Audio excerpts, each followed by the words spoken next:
probably need to get more active with the chamber. But welcome everyone, good morning. So I'm just gonna do a quick 4 or 5 minute talk about MassMutual Oregon, who we are, help you understand a little bit about our background, our history. So so here's our local office. So to help people understand who MassMutual is, you obviously have the corporate entity, right? That's the MassMutual company that's out in Springfield.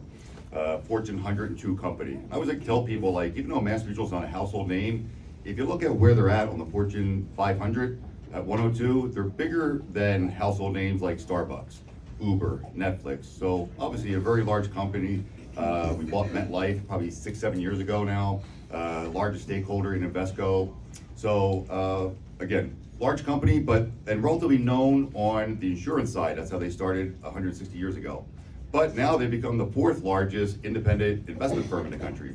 So we do both, obviously. We do investments and insurance. And on a local level, our firm just passed 600 million as of January 8th or something, so just this year. So yeah, big feat. So we have 40 advisors, but I always like to just try to explain the makeup of the firm as well so people understand, because it is somewhat confusing, right? They think about MassMutual on a national level. So we're the Oregon office, right? So we manage basically Oregon and half of Washington.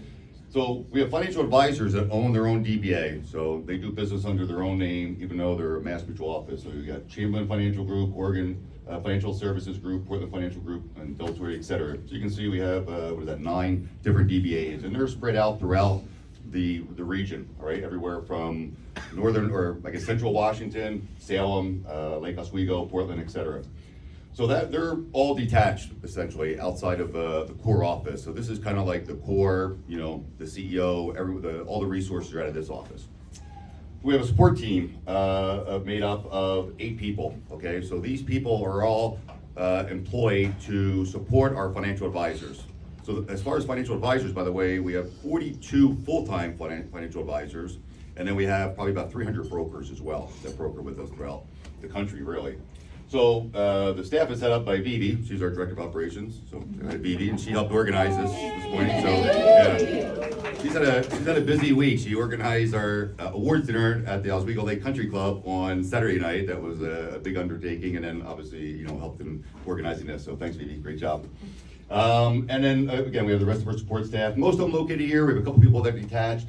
We have a specialist team, so a bunch of different advisors work with the younger or even the veteran advisors to help them with investments, insurance, disability, whatever they have questions about. So we employ 7 of those. And then we have our leadership team. And the reason our organizational chart is designed like this is because we like our advisors and our team to know that, I'm at the bottom for a specific reason because I work for the advisors, and the advisors work for their clients. So it's that's the hierarchy is, right? Our clients come first, our advisors, and then we support those. Am I doing my time? We're close, we're halfway. Okay, we're halfway. Okay, good, let's look at the time. So then we have, again, our leadership team, most of them housed out of here. I think there's one more slide, right? So a couple of things that we're proud of on a local level, okay? We won 100 best companies every year except one. We missed it during, I think, the COVID year, right? But, pretty impressive. So every year in my tenure, I should say. So I've been out here, I came out from Philadelphia in 2014. Been here 11 years, 10 years, 100 best. So, and I think that speaks to the culture that we have here. And the other proof of that, I always say, is I have a lot of my peers around the country, San Francisco, Boston, Philly. A lot of those offices that had to downsize after COVID, not because they lost advisors, because people went remote. Well, advisors here had the option to go remote or come back in the office. And every single advisor came back in the office. Not one of them decided to go remote. And, very proud of that because that speaks, thank you, yeah.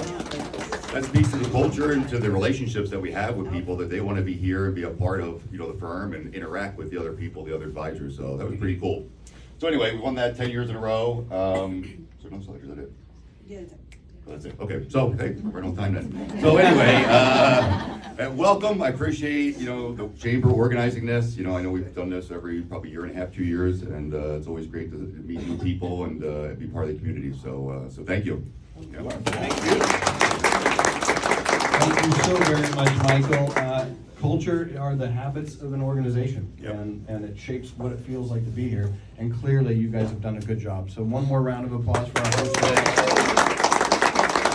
Now, how many of you are not just at MassMutual maybe for the first time, but who among you is here for a chamber meeting for the first